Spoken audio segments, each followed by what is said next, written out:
मान के योग प्रोफेसर गणेशी लाल जी, अमित सांगवान जी, मनीष जी और मेरे सीनियर और जूनियर पत्रकार साथियों। पत्रकार और पत्रकारों को मैं टॉपिक पे बाद में आऊंगा, पहले मैं प्रोफेसर साहब की बात करूंगा। पत्रकार और पत्रकारिता को बढ़ाने में प्रोफेसर साहब का योगदान कॉलेज टाइम से ही रहा है। इनके नेतृत्व में मैं कॉलेज की मैगजीन घग्गर का संपादक रहा, तब से देखता था ये कैसे बढ़ावा देते हैं। उसके बाद मैं धन्यवाद करना चाहूँगा, जब प्रोफेसर साहब उड़ीसा के महामहिम राज्यपाल थे तो एनयूजे का अधिवेशन था जहाजपुर, जो भुवनेश्वर के पास एक जिला है वहाँ। उसके बाद उन पत्रकार साथियों को राजकीय सम्मान के साथ जगन्नाथ जी के दर्शन करवाने, उड़ीसा का सारा भ्रमण करवाना, उस बात के लिए मैं प्रोफेसर साहब का धन्यवाद करूंगा कि हरियाणा के पत्रकारों को उन्होंने वहाँ राजकीय सम्मान के साथ मान सम्मान दिलवाया, दर्शन करवाए। प्रोफेसर साहब का मैं धन्यवाद करूंगा 1 सितंबर को सिरसा स्थापना दिवस पर उन्होंने जो अपना सहयोग दिया, मनीष जी ने, उनका धन्यवाद करना चाहूंगा कार्यक्रम के लिए। और साथ ही मैं उनका धन्यवाद करूंगा जो दिवाली मिलन का उनका कार्यक्रम था, वहाँ मेरे एक छोटे से निवेदन पर मनीष जी ने हमारे पत्रकार साथी राजकमल कटारिया को आर्थिक मदद दी और वो उसी आर्थिक मदद के चलते कल जाके पीजीआई में अपना इलाज करवा पाया। आगे अभी उसका इलाज आगे चलना है। संजीव मुजाल को मदद दी। और मैं प्रोफेसर साहब से निवेदन करना चाहूँगा कि आपके एनजीओ के साथ साथ सरकारी कोटे में बहुत फंड होता है। हमारे 3 साथी राजकमल कटारिया, अमन और ये पिछले दिनों चोटिल हो गए थे, और संजीव मुजाल, इनको कुछ मेडिकल ऐड की जरूरत है। वो चाहे मेडिकल ऐड के रूप में हो जाए या डीपीआरओ की तरफ से डीपीआर को रिकमेंडेशन चली जाए ताकि एक्रीडिटेशन कमेटी इनका पैसा पास कर दे। उस एक्रीडिटेशन कमेटी का मेंबर मैं भी हूँ। आगे पैरवी कर लेंगे, आपका आदेश होगा तो डीपीआरओ महोदय थोड़ा जल्दी इसको गौर कर लेंगे। मैं आपका उस बात के लिए धन्यवाद करना चाहूँगा प्रोफेसर साहब कि नायब सिंह सैनी जी आपके रॉयल हवेली में आए, आपने हमारे डेलीगेशन की मीटिंग करवाई। तो सैनी साहब को समझ आया जो पेंशन योजना के अंदर 2 ऑब्जेक्शन लगे हुए थे, चाहे वो एक परिवार में 2 पेंशन की बात थी, चाहे पत्रकार पर एफआईआर दर्ज होने पर पेंशन रोकने की बात थी। उनको ये बताया गया कि गिल्टी फाउंड हो जाए उसके बाद आप पेंशन रोक दीजिए। और परिवार में सरकारी लोग भी 2 जॉब में जाते हैं तो दोनों पेंशन लेते हैं, तो ये अधिकार पत्रकारों का होना चाहिए। उन्होंने खैर दोनों मांगे हमारी पूरी की, सैनी साहब का और प्रोफेसर साहब का। मैं उस बात के लिए बहुत बहुत धन्यवाद करता हूँ।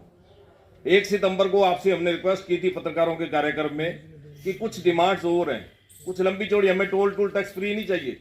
जो 20 लाख की गाड़ी रखेगा वो टोल फ्री अपने टोल भी भर लेगा।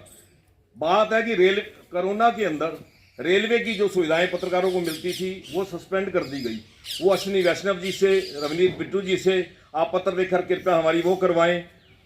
2 वर्ष पहले मनोहर लाल जी ने सभी पत्रकारों के लिए, चाहे एक्रीडेशन है चाहे नॉन एक्रीडेटेड है, उनके लिए आयुष्मान कार्ड की घोषणा की थी।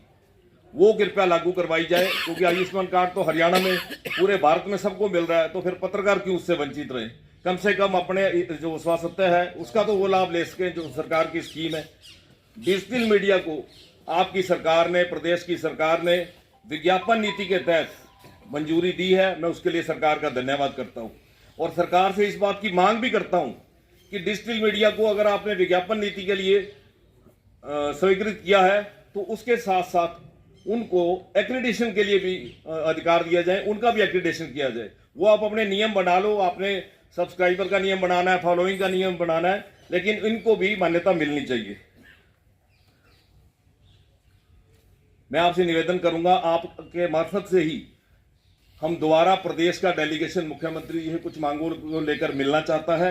वो डेलीगेशन सीएम साहब को अपनी बातें बताएगा, उसके बाद वो बातें पूरी होंगी तो पूरे प्रदेश स्तर के पत्रकार मुख्यमंत्री जी का, आपका एक बढ़िया सम्मान समारोह रखेंगे।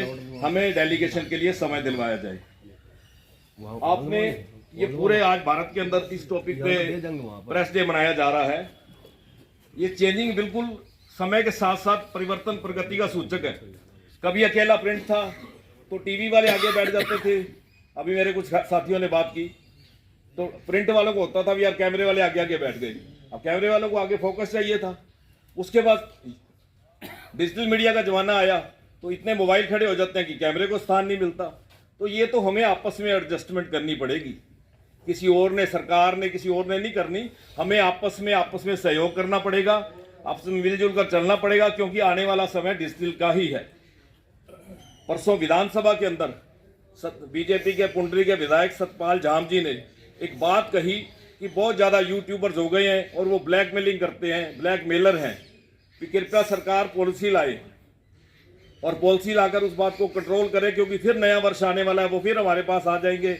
उन्होंने कहा कि मेरे विधानसभा में 250 पत्रकार थे जो मेरे से विज्ञापन मांगने आए थे और बाद में कहने लगे कि अगर आप हमें विज्ञापन नहीं दोगे तो हम आपके खिलाफ चलाएंगे। चलो, एक मछली सारा तालाब गंदा कर सकती है, हो सकता है कोई एक आधा साथी ऐसा हो, लेकिन सतपाल झाम जी के इस बयान को कि मैं कड़े शब्दों में निंदा करता हूं। उनको अपने शब्द वापस लेने चाहिए, पत्रकारों को ब्लैकमेलर शब्द नहीं कहना चाहिए। अगर कोई काली भेड़ है तो उसको सामने लाए। हाँ, सरकार से उनकी बात का, मैं इस बात का अनुमोदन करता हूं कि सरकार वाकई इस बात की कोई पॉलिसी लेकर आए जिसके तहत सारे आ सके, क्वालिफिकेशन निर्धारित करे, जो भी नियम निर्धारित करने करे, लेकिन इस तरह से पत्रकार को सीधे तौर पे ब्लैकमेलर कहना बहुत गलत है। मैं एक बार पुनः उसकी निंदा करता हूं। धन्यवाद।